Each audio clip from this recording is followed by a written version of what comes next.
नमस्कार.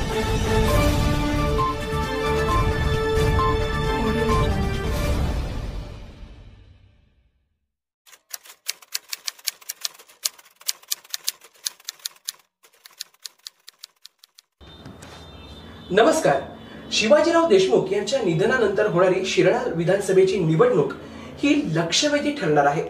बघूया ही एक नजर. सांगली जिल्ह्यात कायमच लक्षवेधी ठरलेल्या शिराळा विधानसभा मतदारसंघात आगामी विधानसभा निवडणुकीत नेमकं काय चित्र असेल याबाबत उत्सुकता वाढताना दिसतेय. शिराळा विधानसभा मतदारसंघाचे प्रतिनिधित्व बराच काळ करणारे आणि राज्याच्या राजकारणात मंत्रिमंडळात महत्त्वाचं स्थान भूषवणारे प्रदेश काँग्रेसचे माजी अध्यक्ष, माजी मंत्री आणि विधान परिषदेचे माजी सभापती शिवाजीराव देशमुख यांचं निधन झालंय. स्वर्गीय शिवाजीराव देशमुख यांनी सांगली जिल्ह्याच्या राजकारणाबरोबरच महाराष्ट्राच्या राजकारणातही महत्त्वाची भूमिका बजावली.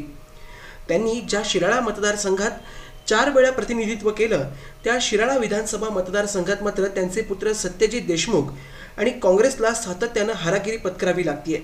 या मतदारसंघात सातत्यानं पक्ष बदलणारे विद्यमान आमदार शिवाजीराव नाईक, राष्ट्रवादीचे माजी आमदार मानसिंगराव नाईक आणि काँग्रेसचे सत्यजित देशमुख अशी लढाई होत असल्यानं 2009चा अपवाद वगळता शिवाजीराव नाईक यांनाच फायदा होतोय. त्यामुळे अन्य निवडणुकांमध्ये मानसिंगराव नाईक आणि सत्यजित देशमुख एकत्र येत असले तरी विधानसभा निवडणुकीवेळी मात्र दोघांचीही महत्त्वाकांक्षा भारी पडत असल्यानं तिसऱ्याचाच फायदा होतोय. येणारी विधानसभा निवडणूक ही राजकारण आपला एक वेगळा असा ठसा उमटवणारे शिवाजीराव देशमुख यांच्या निधनानंतर होणार असल्यानं ती कशा पद्धतीने होईल याबाबत शिराळ्यातील जनतेसह जिल्ह्यातील जनतेची उत्सुकता आता ताणली गेली आहे. Bureau report.